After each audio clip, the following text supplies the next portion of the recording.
This podcast is part of Mishmash Media.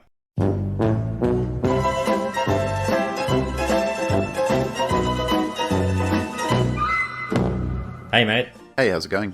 Very good. Welcome to another episode of Curbcast, and this is a podcast where we review an episode of Curb Your Enthusiasm. We do it scene by scene, and we do it in chronological order. My name's Ivan. And I'm Stephen. And we are up to Season 8, Episode 5. We are about halfway through the season, Steve. Vow of Silence, an episode that I quite enjoyed. It was very good. It kind of reminded me, it had like the kind of old Curb formula, if that makes sense. Like there wasn't really much of like a story arc to it. And, we see characters that are only in like one episode, and Larry makes a big splash in their lives in a negative manner. So, I quite enjoyed the old style formula, if you will. Yeah, it felt a bit less wacky, I guess, or a bit less zany. These later seasons of Curb, in a way, remind me of the later seasons of Seinfeld. Still great, but just slightly more grand, I guess, or more zany. Whereas this felt, a bit more grounded. And, it's just classic Larry being an inconsiderate arsehole and making people's lives more difficult. Indeed. And we lose Oscar, the poor doggy. Yeah. He gets put down. So sad. Yeah. Oscar, we've seen Oscar's journey from when he was, accidentally adopted. Well, not accidentally, but he was adopted by Jeff begrudgingly. And, we've seen him, chase Larry out of the house and, attack Richard. And I think didn't Oscar one time, he bit Larry's dick or something in an episode. So, he's been part of a lot of hijinks in the show. Yeah, he's definitely made an impression. And, it's an episode that demonstrates, again, Larry's sort of callous attitude towards animals in general. I mean, he's pretty callous towards people, but he doesn't seem to have any, especially dogs. In the safe house a couple of episodes ago, he calls dogs a stupid animal. So, he doesn't think very highly of animals and dogs especially. No, he doesn't. And he always had like a bit of a love-hate relationship with Oscar as well. Well, not really, I shouldn't say love-hate, but he kind of had a bit of a, I don't know, he was just like, kind of tolerated Oscar, probably because it was Jeff's dog, or if he said something in front of Susie would get pretty mad, so he kind of like tolerated him. Yeah, I think he had a bit more patience with Oscar because it was Jeff and Susie's dog, but certainly didn't think highly of him at all. No, definitely not. But that was very sad that we saw Oscar. Unfortunately, he didn't, Oscar didn't get his last meal. Pinkberry, I don't know, is that a real brand, frozen yogurt? I'm not too sure. It sounds like it's real, like it was product placement. No, it's a real business in America. Ah, right, okay. Owned by Koreans, apparently. Probably a Korean brand. It's probably franchised, like most fast food joints. I'd imagine. No, because they talked about several Pinkberries around LA. Yeah. Because there's the scene where we'll talk about it a bit later, where Jeff says they're all shut, and Larry's like, Korean holiday. they're all shut. A Korean holiday. So it's a franchise. That's a pretty bad lie. I mean, that's something that's so easy to disprove. All it would take is a quick Google of is there a Korean holiday on this date? Yes or no? That's true. But I guess we'll talk about it when the scene comes up. But I'm pretty sure Susie was probably like pretty distressed anyway. And, she wasn't thinking. Yeah, I guess. So Larry he's cunning enough to take advantage of the situation and throw that bullshit in. Whereas Susie, if Susie wasn't upset, she'd be like, you fucking idiot, Larry, you bald bastard. There is no Korean holiday today, you idiot. That's true, yeah. I guess, she didn't have the wherewithal to think about it beyond. No, she didn't. Just the words, you're right. But anyway, Vow of Silence, the season 8, episode 5. Yeah, like I said, I enjoyed this one. Vance, right at the end there when he breaks his vow of silence because of Larry, I think that was very, very appropriate. Yeah, you knew. Only Larry would be the one to break his vow. Yeah, I kind of knew that was going to happen. When he pops into the episode and he can't talk, I thought, well, obviously Larry is going to break his commitment. Just how is it going to happen? That's right. And it happens in a very, very good way. And the red Volvo, from the first scene to the last, the red Volvo plays a part. The double parked red Volvo. Yeah. Which we find out is Vance's. It's kind of taunting Larry through the episode.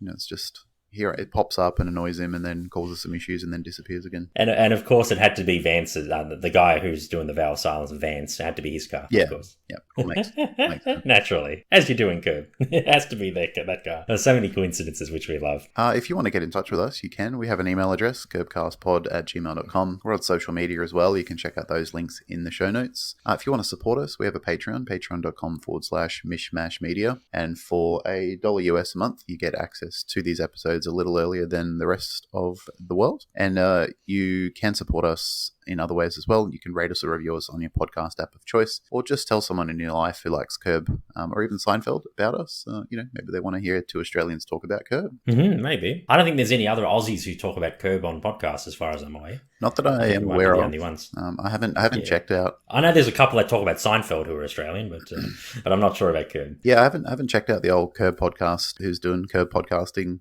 for a long time. I do listen to pretty good occasionally, because they always have actors from the show on. They're really good. Oh, that's wicked. I haven't actually seen if there's any new ones popped up, but yeah, I think we're the only Australians still. Yeah, for now. But yeah, we'll probably get a couple of Aussies that are probably listening to this now, and they're thinking, "Oh yeah, I'm going to do my own Curb podcast now, you wankers."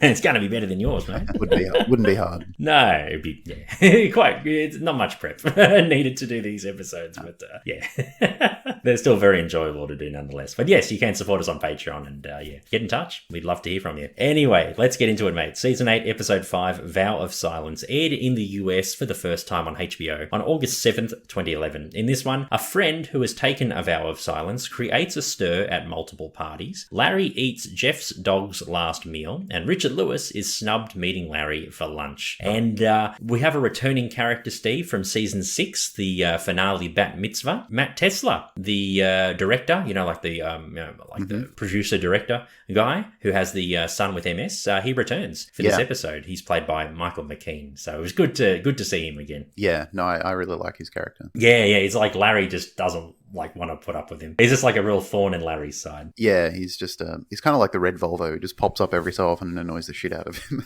Yeah, he's just like double parks in like Larry's boundaries, he's just he's always there. He's like within Larry's lines of his car park, so to speak. Yeah, he double parks over Larry's brain. Oh, he does. He's like drops into his office, and he happens to walk past the Pinkberry, and he sees Larry as well. I don't know. It's like he's stalking Larry in a way. I think so.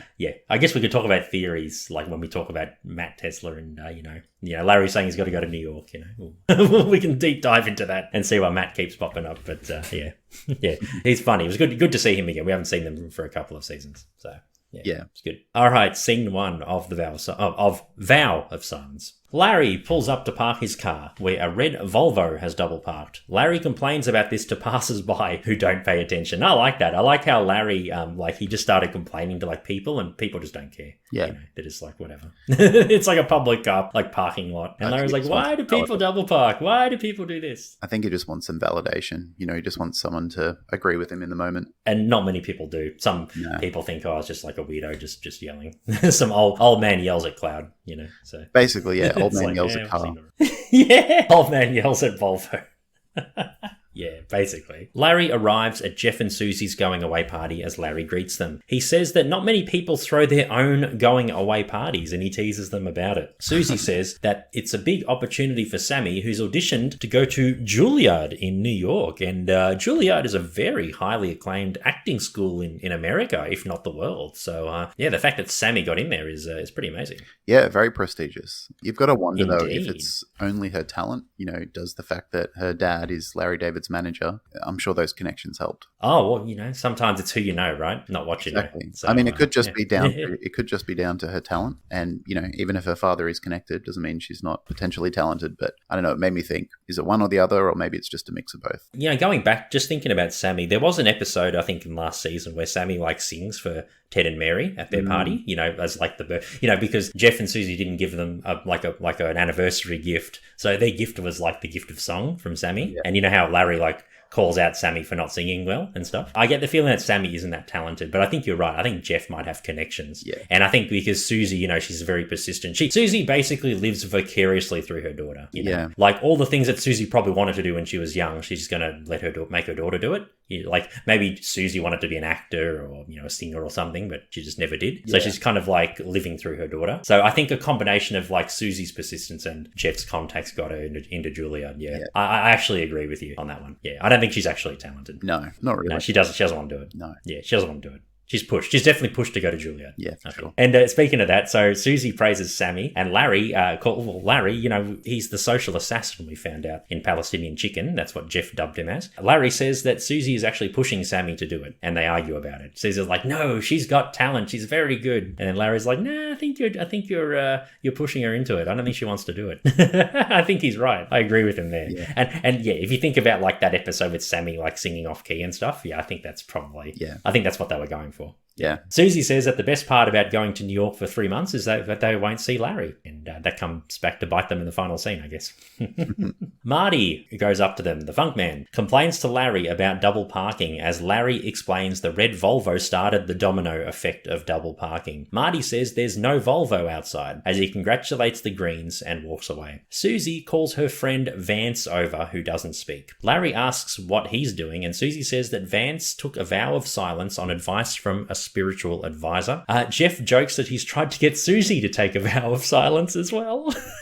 I love that. Yeah, it was. He just like kind of half jokingly says it. Yeah, I love it. She's like, no, I've got too many important things to say. Yeah, she does. So Jeff half jokingly says that he's tried to get Susie to take a vow of silence as well, as Vance is trying to communicate non-verbally. And Larry doesn't understand what he's saying, and it frustrates him. Jeff gives a hand signal to Larry to go eat, and Susie's like, all right, you go eat, go stuff your faces with food. Like Larry and Jeff do like that, like one hand's the plate, the other hand like is holding a fork or a spoon, putting it in their mouths. Yeah, it's like the hand signal to go eat. And Susie's like, all right, go stuff your faces with food. Another dig at Jeff's eating habits. Yeah, and his, I guess, in a way, his size. That's right, yes. Celery, Jeff. Celery. See?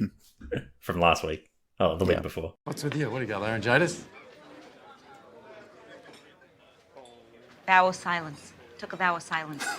You took a vow of silence?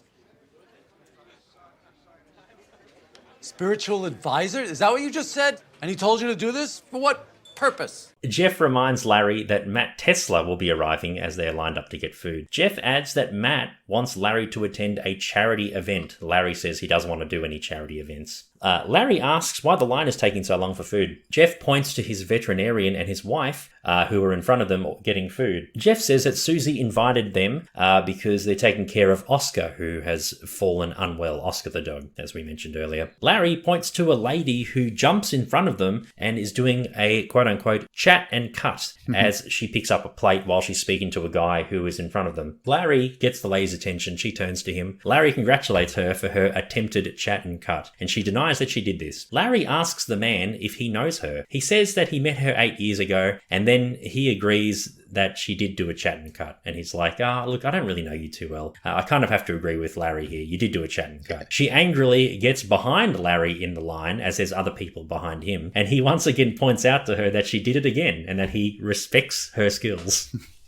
I respect your skills. I respect your skills. Yeah. No, it's like, yeah, she did a chat and cut. Obviously, this guy, she hasn't seen for like 8 years. Even like as the guy is thinking about it, he's thinking, oh, look, I don't know you that well. Yeah. You did do a chat and cut. I'm going to have to agree with this guy here. Yeah. And then she does like another chat and cut because there's like another, 10 people behind them or something, lined up for food. So she does like another chat and cut. Yeah. Whereas she should have gone right to the back. She should have been like person number 11 in the line. And I like how she's like, she's trying to sort of give Larry a bit of grief about, him being rude and, this is who you are. You like, I can't remember what she says exactly, but like, you tell people what to do and stuff. And he's just like, yeah. And it's like, I don't know, rightfully so. She got called out. She got caught and she's just got to cop it. Yep, and I know. Yeah, she copped it. Chat and cuts. Just a quick opinion from you, Steve. What do you think of them? Oh, good or no I good? think they're a thing. I do it. I've taken advantage of knowing someone in a line before. The one that comes to mind most recently is I was in America in October. And I was in Florida for a music festival, and my friend and I, we had to go down to a certain area to get our wristbands, our tickets for the actual event. And there was a massive line to check in, and we saw some guys that we'd met the night before. There was like a pre-festival sort of event, and we met these two other Australian dudes, and we were walking down the line, and we were a bit hungover as well, and it was really hot, and the line was probably 1,000 or 2,000 people long, and we saw these guys maybe halfway up a line, and we did a chat and cut. So I'm guilty of it, but at the same time, if I saw someone else do it, I wouldn't say anything, but I'd probably in my mind go, oh, that's unfair, but that would mean I'm a hypocrite. What about you? Oh yeah, look, I'm of that opinion as well. I think chat and cuts. Look, we've all done it at least once. Inadvertently. You know what I mean? Yeah. So, we've gone to at one time I went to the cinema and at the time when there was huge lines to buy tickets and stuff, this is 10 years ago. Yeah. And then there was so many people. It was the opening night for some blockbuster movie. I forgot which one it was, but yeah. And then there was a couple of friends who were in the line and they were right at the front. And, they were like, oh, do you want to watch the movie with us? Come join us in the line. And I was like, yeah, cool. So I joined them and then I ended up sitting with them. So I don't know what the other people behind me were thinking. They were probably a bit passively aggressively, pissed off, but no one said anything. Well, I feel like when you really think about it, just say there's if it's one or two extra people that have gone in front of you, it doesn't really change your situation, unless those two people, unless me and my friend who jumped in the line were the last two tickets. Or something like that, then I'd understand. But it doesn't really change the situation of a couple of extra people in front of you. It doesn't slow you down. It doesn't mean you won't get a ticket. I don't feel like it makes that much of a difference. It's more of the, how dare you, and the actual, it doesn't actually have a much of an impact on your life, but it's more of it's more of the nerve of that. Why would you do that? But exactly. Why would you do that to all these people who've been waiting? Yeah. There's also a variation of the chat and cut, which is, I can't think of a name for it, but where, it might happen in a food line or a drinks line where you see someone and you give someone money and you say, hey, can you get me a drink as well? So you're not cutting in yourself, but you're sort of adding on to someone else's order. So you don't have to line up. The pay and cut? Yeah. The pay and cut. Yeah, the pay cut. Yeah, the pay and cut. The order and cut, the pay and cut, something like that. Probably the pay and cut. The pay and cut. Yeah, I think that's got a nice ring to it. Oh, but that's different though, because at least you've got the actual money, but you don't have the actual person in there. So it's like what you said before. If another one or two people do a chat and cut and they get in, it doesn't really make much of a difference. No. But it's even less taboo if you just give someone money who's already in the line and then they go buy something for you. It's just another order. Yeah. It's no big deal. Yeah, to me that's just economical. But I'm it is. I'm sure there's someone out there who would, be bothered by that. I can imagine Larry being bothered even by the pay and cut. That woman he would. He'd be like, hey, what are you ordering? I'm ordering this. Oh, yeah, can you get me one too? Here's $10. I reckon Larry would even have something to say about that. Oh, he would, yeah. No, because Larry's one of the only people who just says it like it is. Lots of people are very polite. I think that's one of the themes of, one of the funny things about Curb. Things that you and I don't even think about. That happens in public. Larry just calls them out on it, stuff that we don't really think about. Yeah. If someone does a chat and cut, you and me would probably just look and be like, whatever, that's fine. Yeah. Unless there's a whole busload of people that turned up. And then suddenly there's another 20 people in front of you. It's hang on, guys. You can't do this. But yeah, you're right. For you and me, it's whatever. If it seriously hinders your position in the line or, your chance of getting a ticket or whatever you're lining up for, yeah, I understand being a bit pissed off. But if it's a couple of people, and like I said, and you said as well, we're all guilty of it. I think everyone in this world has probably done a chat and cut at least once. So everyone's kind of guilty of it. So no one can really be annoyed at it. And if you haven't done it, if presented with the opportunity, you probably would. Probably would. And Larry inadvertently does it a few scenes later. So not even Mr. Perfect himself can get it right all the time. And look, this might be a bit too deep.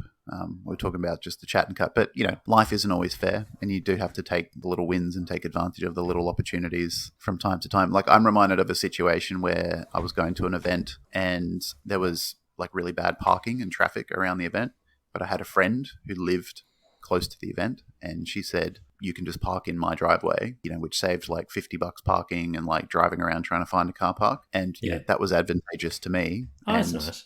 You know what I mean? And it's you've just got to take advantage of those little opportunities from time to time, including the chat and cut. So I think it's fine. Yeah, I think it's fine. It's just Larry being too pretentious. Yeah, he's bored. Not pretentious. No, that's probably the wrong word. But he's bored. Yeah, he's just bored. He's got too much money and too much time. Yeah, he doesn't have Cheryl. He's bored. He's even more of an arsehole than ever. He's got more time and energy to fixate on irrelevant shit. Whereas you and me, we got stuff to do. So exactly, I've got a dog to feed and a house to pay. So yeah. We don't have time to nitpick over chat and cuts. Fair enough. How's your dog doing anyway? All right? Yeah, he's good. Yeah, cute, nice. But he's good. Cute. Nice. Larry is eating with Jeff, the vet, and his wife at a table. Larry asks if he focuses on mostly dogs. He replies that he helps all animals as long as the owner loves them. And Larry says, what if I had like a cockroach, like a roach that I liked? And the vet says, look, if you're in love, and if you love them a lot, then we'll do everything we can to help them, even roaches. And the vet walks off to go get coffee. Larry keeps questioning the vet's wife about animals as Jeff walks off. Larry claims that there should be specialists for each animal, one for like a turtle specialist, one for horses, animals like that. He says that there's, specialists for different things, in the medical field, so why shouldn't there be any for vets? He asks her what a vet makes, as his wife gets offended by the question. She retorts by asking Larry when the last time he jacked off was, and Larry confidently says this morning, and she walks off in disgust. Yeah, so she like goes right into the nitty gritty of it, and she asks that question, and Larry just, he's like, yeah, I did it this morning. Yeah. So? She's disgusted. Well, I mean, look, to be fair to Larry, she did ask. I just don't think he was expecting. She did, yeah. I don't think she was expecting him to answer honestly. Yeah, I think she thought that he would have the same reaction to him asking her about how much a vet makes. I think you would be like, oh, none of your business. But Larry just doesn't. That's care. right. Yeah, that's what she was expecting. Yeah. Yeah, she's taken aback. She's like, oh, wow, I didn't expect that. And yeah, she's a bit bothered, so she bloody leaves. I just love how casual he is. He's just like, yeah, she leaves. Yeah, she just walks. No hesitation. No like, no considering, should I say this or not? Just, yeah, I jacked off this morning. It's so it's like this morning. Yeah. like she's just really bewildered. Absolutely blasé. Just like, yeah, this morning, whatever. Oh no, that was great. Yeah, you're right. She was expecting him to say, oh, none of your business and stuff, to try and make a point. But, Larry. Post-Cheryl, Larry doesn't give two fucks. No. He didn't give 2 fucks before. He doesn't give like 10 fucks now. So yeah.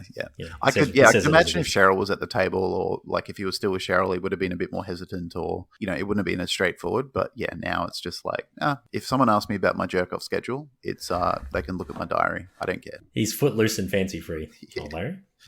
He's footloose in this universe. Yeah, he's footloose and pantsy free. And pantsy free. Oh, yeah. yes. But no, I don't think it would be sustainable to have like a vet for like, a horse, a vet for a turtle, because how often would a turtle need, care? So you'd have a vet that deals with all animals, which makes perfect sense. It's a bit more complicated or less complicated, like say the human body, where you need a specialist for, certain parts of your body. Yeah. I think with animals, it's like an all-in-one kind of thing, and they just help the animal. And Larry's like, what would he also like take care of rats as well? Like roaches and all these vermin. Yeah, and I love how the vet's like, as long as if the owner is truly in love with the animal, then we'll do everything we can to take care of them. Yeah, I mean, even roaches. Larry just doesn't seem to value animals at all, whether they're rats or roaches or dogs. I think he just sees them all as like he doesn't care. They're just all vermin to him. Yeah.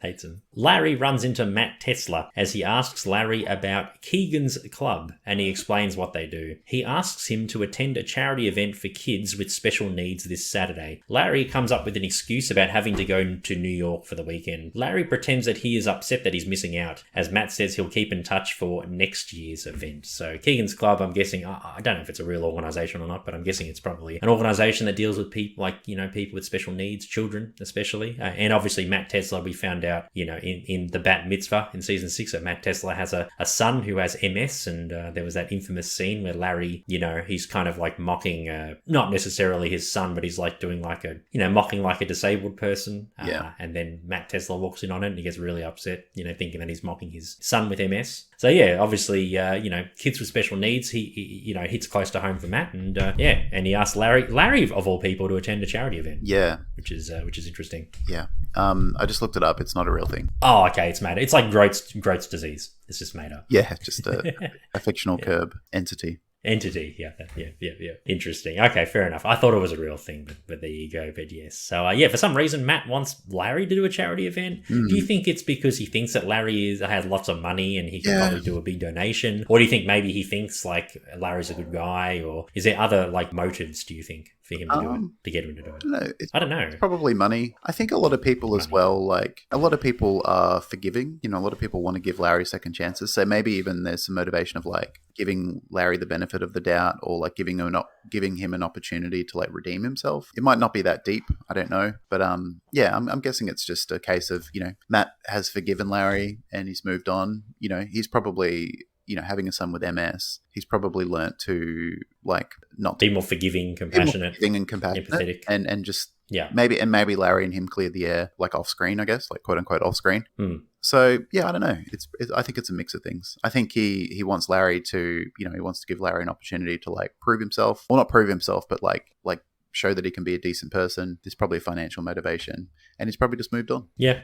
I guess so. So yeah, no, but I think it's probably more, it's probably a bit of that. And I think also financial. He knows Larry's worth hundreds of millions, and he can probably swing like, 10 grand their way, without batting an eyelid. So yeah, he's hoping to probably raise some money too. Actually, but not in like a nefarious way. No, just like maybe a good way. maybe he thinks that Larry, will feel guilty and give him a generous donation because of what happened last time. Oh, maybe. So he's like we do with chat and cuts. He's trying to be advantageous on them as well. When the opportunity arises. He's like, oh well, Larry. There's a bit of guilt for Larry, so I'll ask him to come along, and he'll feel obliged to make a generous donation. Too bad Larry doesn't know. Like, too bad Matt doesn't know Larry as well as we know him. No. The viewers. We know that's not going to happen. The next day, Larry is driving and he calls Richard to confirm lunch with him and Jeff. Larry says he has to first go to the vet, and Richard asks why he has to go. He says, "Who are you, Dr. Doolittle?" I like that line. Richard's had a couple of zingers in the last couple of episodes. He's been in him. It's been awesome. Richard agrees to lunch on Friday instead at 1 p.m. Larry parks at the vet as he meets Jeff outside. I was expecting like a double parker to turn up at the vet in the parking lot, but no, it didn't happen. Or the red Volvo maybe, but no success. No. Jeff says that Oscar isn't doing too well as they talk about where to go for lunch. Jeff brings up several options, but Larry can't decide where to eat, and he eventually suggests a place. I love like Jeff's like rattling off, random food like sushi, and Larry's like, "I don't like sushi. Italian, get some pasta. I don't like eating hot food at lunch." Like he's just kind of, he's kind of coming up with all these reasons not to eat at these particular places, and then he says, "I'll get a spinach salad from this restaurant." That'll do. Yeah, he's being really fussy, and he ends up picking a very boring choice. Yeah, I know it's weird, but we have seen Larry eat several hot meals at lunch, so I don't know what his problem is. I don't know. He might just be having one of those. Sometimes where you just don't feel like doing something that ordinarily is fine. Oh, a lot of the time. More than I'd like to. Yeah, yes. maybe it's just that. He's just off it. He's just off it for now. Maybe, yeah. I've had those days. Yeah, we all have. Larry and Jeff walk into the vet where Susie and the vet come out with bad news about Oscar's health. The vet says that Oscar has some kind of condition. I began with L, Lutheritis or something. I kind of forgot what that was. Not sure. I don't know if it's a real disease or like growths or something. No idea. The vet adds that he will need to put Oscar down as Jeff consoles a crying Susie. Larry point blank asks the vet if he noticed that his wife was upset, and he says no. Larry asks if she is the kind of person who would confide in him about things, and vet says, "Yeah, that's my wife." Of course, we talk about everything. So Larry's trying to feel out if the vet's wife talked to him about Larry's jacking off in the morning. He's probably wondering. And the vet says yes about that. Susie gets mad at Larry for his bad timing of talking about this. She asks the boys to go get coconut frozen yogurt from Pinkberry as Oscar's last meal. Jeff says that he'll get lunch first, but Susie insists that they skip lunch to get yogurt for the dog as they walk off. Jeff's like, "Yeah, who needs lunch? No one needs lunch." Jeff's kind of like, siding with Susie, in this moment of grief. Larry asks if the vet drives a red Volvo, and he says he drives a black Lexus, and Larry's like, very good. And Susie, once again, gets mad at him. So, yes, very sad for Oscar, and Larry's worried that the vet's wife told the vet about his jacking off. And, I'd imagine the wife probably said that. Oh, yeah. I mean... He'd be like, you won't believe what Larry said to me last night, when I asked him.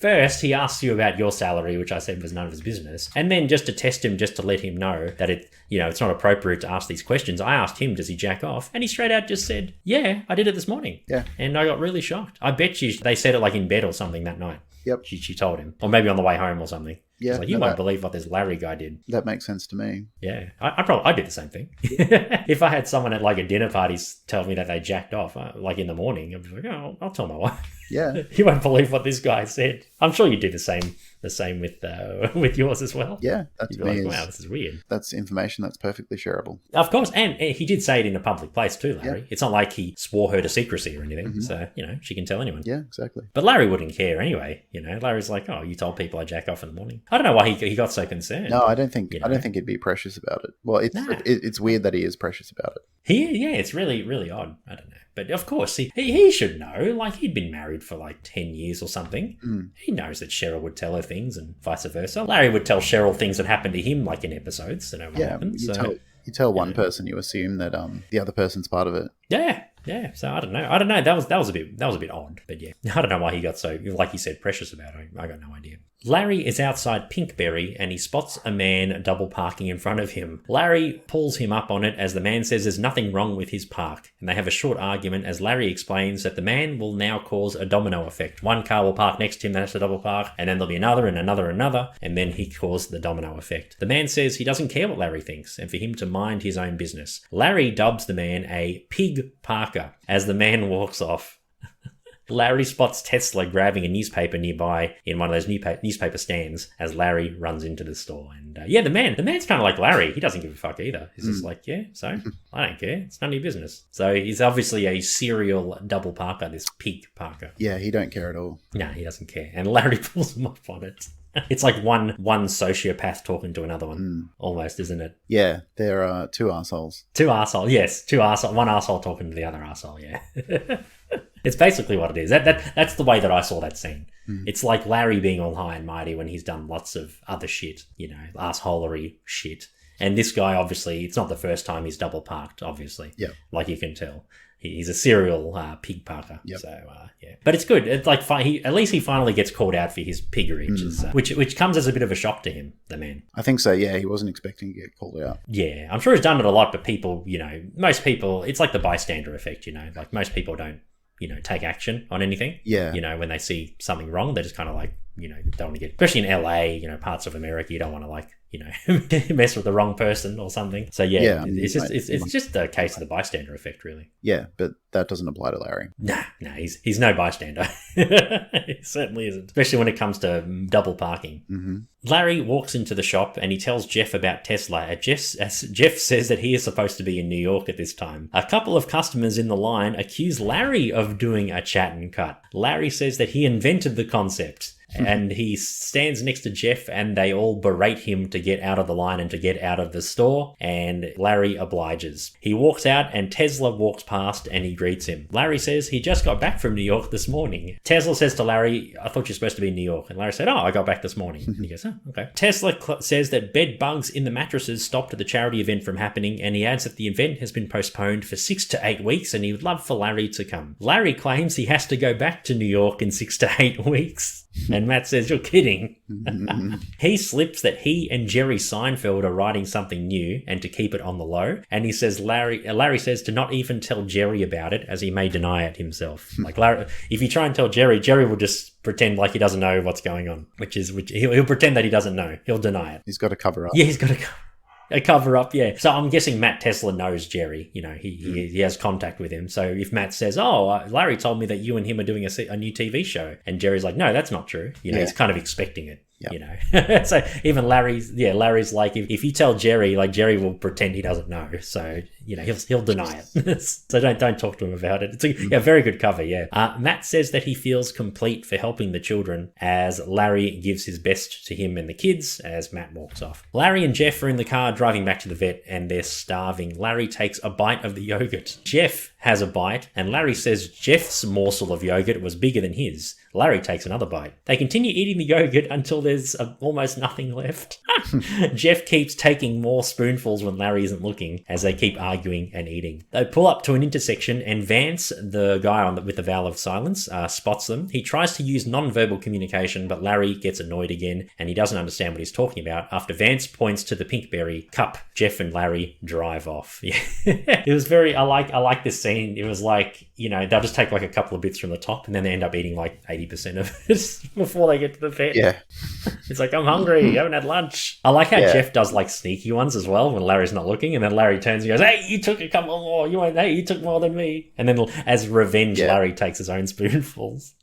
As revenge. Yeah, it's not just going to be one spoonful each. It's just going to get worse and worse. Worse and worse, yeah. No, that was fun. That was good comedy there. Yeah. I liked it. Yeah, it was funny. And then Vance having to turn up at the intersection as well, and he sees the Pinkberry, and that comes into play a little bit later on in the episode. Yeah. The boys pull up to the vet clinic as Larry tells Jeff that he has some yogurt on his face as Jeff wipes it off. Larry disposes of the empty container in a rubbish bin outside as Susie walks out. Jeff says that all the pink berries were closed. Larry says it was due to a Korean holiday, as Susie gets even more upset as Oscar won't get his last meal. Larry jokes about Pinkberry being a last meal for death row inmates. That was actually a good one. It's like, imagine death row, you can get a pinkberry, for death row inmates. And Jeff says there's no pinkberries near prisons. They go on one of their hypothetical arguments about pinkberry. There's none near any jails. Susie goes to throw her tissue in the bin, but Larry offers to take it for her. Susie says that it's full of snot and her tears and all that stuff. And Larry insists, because I tell you what, Steve, if Susie did see that pinkberry cup in the rubbish bin there, I think she'd probably snap and kill both of them there and there. So she walks in with Jeff. Jeff is consoling her, and she drops her tissue. Oh, he drops her tissue in the rubbish and walks in. The scene cuts to Larry waiting at a restaurant, and he calls Richard, but it goes to voicemail. So Richard has stood up Larry. At Oscar's wake, Larry asks Richard why he didn't turn up for lunch. Richard says that Larry didn't confirm, so he didn't go. Larry says he already made plans, as Richard says there's a difference between a plan and a confirmation. And I kind of agree, because, you might have a plan with a friend, Steve, and then, you might message him like an hour before you turn up saying, hey, are we still good for lunch or whatever? Just in case something's turned up. So I can see Richard's point, whereas Larry's one of those people where it's like, if you tell me we're going for lunch in a week, I'll remember. Larry offers Sunday lunch, and Richard says he won't go until there is a confirmation. Larry goes one better, and he gives assurance that he turns up on Sunday, so no need for the confirmation. And Richard agrees. Richard says, okay, but if you don't turn up, then I'm going to get very, very upset. They're creeped out by all of the framed photos of Oscar around the place and all these like trinkets and all, like, it's like almost like a shrine set up for Oscar as well, with all these like favorite things. It's kind of weird. It is kind of creepy. Vance greets them and walks off. Richard asks if that guy was a mime, as Larry, I think like real Larry David, not fictional Larry David, pisses himself with laughter. Where is this guy? A fucking mime? Yeah, that was a good line. And I think it was Larry breaking character. I think he actually laughed, like genuinely laughed. That's so good. Yeah, I loved it. Susie is crying to Vance about Oscar's last meal of Pinkberry as Larry and Jeff realise what's happening, as well as Vance. Vance has a flashback of Larry in the car eating the yogurt and enjoying it. Vance is trying to tell Susie non-verbally about what happened, as Larry and Jeff are pretending to interpret what he is saying, as Jeff grabs Susie so they can go display Oscar's bowl. And Jeff and Larry, like, they're pretending, like, Jeff's like, you don't have to tell me about this thing. They're trying to, like, deflect. Like, Vance in his Vow of Silence is trying to tell Susie, like, that they ate the pink berry and stuff. And, Jeff and Larry are kind of, like, throwing her off. Yeah, and especially, like, they're taking advantage of Susie's grief as well. So there's kind of, like, pretending like, Vance is trying to explain something else, which is confusing. Yeah. So, they're taking full advantage of it again. I think so. Vance gets angry at Larry for what he did, but Larry says there's nothing that Vance can do, as he can't talk. And because Vance is a very spiritual man, Larry says that there is bad karma for tattletaling, as Larry continues to mock him, and he says that he will go to hell if he tattletales. And Larry's like, you're not going to tell Susie anything, are you? And Vance shakes his head. He says, okay, I won't. Non-verbally. He says, I won't tell. And he walks off in frustration. So Larry knows how to also, take advantage of spiritual people as well. He tells Vance that he'll be going to hell if he tattletales. Yeah. And I think Vance is a very religious guy. So, he believes in heaven and hell, and he doesn't want to get there, which is fair. Yeah, he takes his faith seriously for sure. Oh, he sure does. What are you going to do? Are you going to tell on me? Is that what you're going to do? Oh, I see. So let me get this straight. You're going to tattle. Is that it? Well, you know what? Let me tell you something, Vance. There's a lot of bad karma attached to tattling. Are you aware of that? I wonder what your spiritual advisor would say about that. Matt Tesla walks into Larry's office, and he thinks that Larry should be in New York by now. Larry says the trip was cancelled. Matt says that Vance told him, so Vance is tattletaling, there we go. Vance told him that Larry is still in town. And Larry says for a guy who can't talk, he's got a pretty big mouth. He invites Larry to the charity event, which has been moved forward to this week. And Larry says he's going to New York for a few months. And I get the feeling, Steve, that at this point, I think Matt knows that Larry's probably lying at this point. Because how many times can he go to New York, when the charity event happens to be? Yeah, I mean, once. Even once is just a coincidence, but a third time, yeah. It is. Yeah, it's a bit much. So I think Matt does a test. He offers his friend Rennie's New York apartment to Larry for free for a few months, because Larry says he's got to go for a few months to New York. Larry declines, but Matt convinces him to do it as he goes to call Rennie. Larry realizes he actually has to go to New York.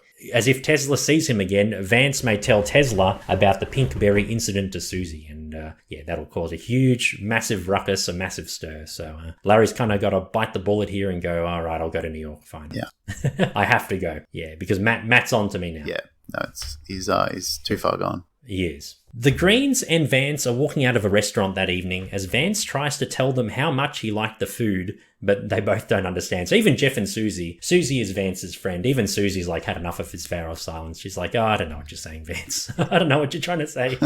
Even they're sick of it now. Susie says that she will miss Vance when they're gone for 3 months, as Jeff receives a call from Larry. Larry says he has something to tell Jeff, and they'll go for dessert nearby. Vance says that he has to go. Larry spots the red Volvo once again double parked in the parking lot. He gets out to write a note and leave it on the car, and I'm guessing a very angry note based on Vance's reaction. Vance walks past. So what's happened is Larry wrote the note, he puts it on the car, he walks off, and his back is turned to Vance, who's in a nearby shop. Vance tries to wave hello to Larry, but obviously Larry's got his back turned, can't see him, and Vance can't yell out, so he's got no idea.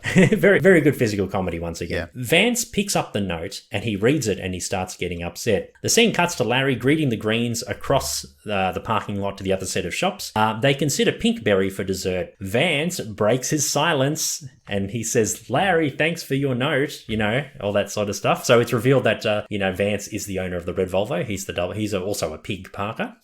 And Vance reveals the Pinkberry incident to Susie and calls Larry an asshole. Susie says that she is glad that she won't be seeing Larry's face for 3 months in New York. And Larry says, I beg to differ.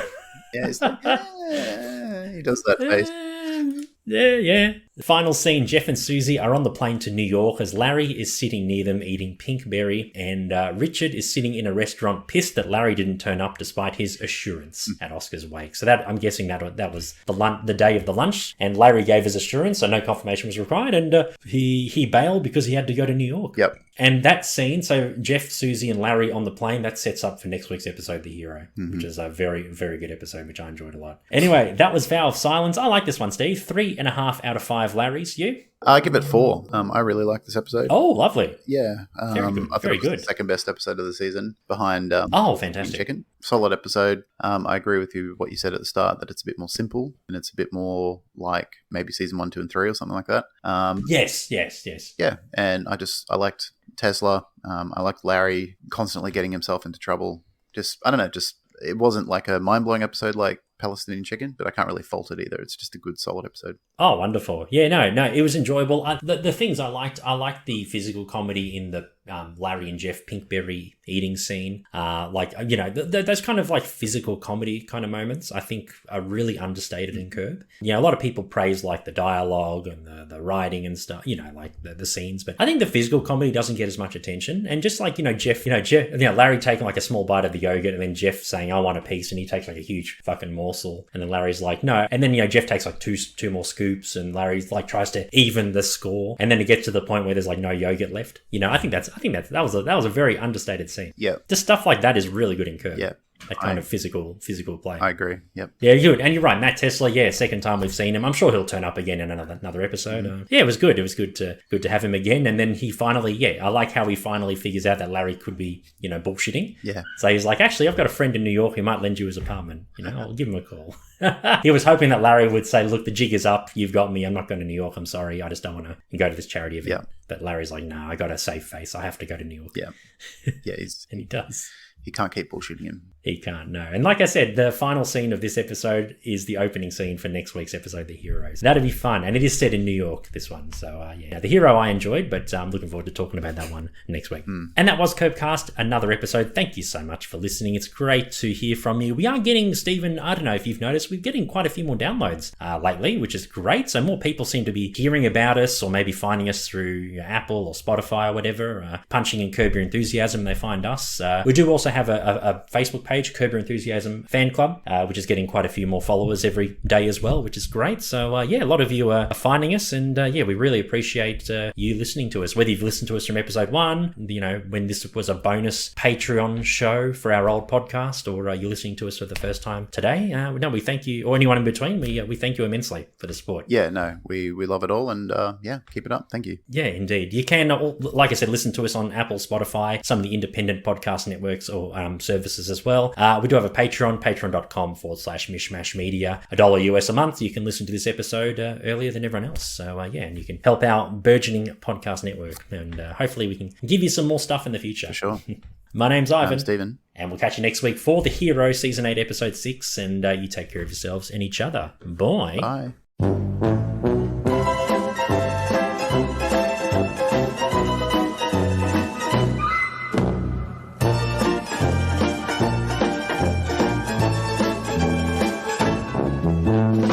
Thanks for listening. This podcast is part of Mishmash Media, an independent podcast network. Follow us on social media at Mishmash Media AU or support us on Patreon. All those links are in the show notes.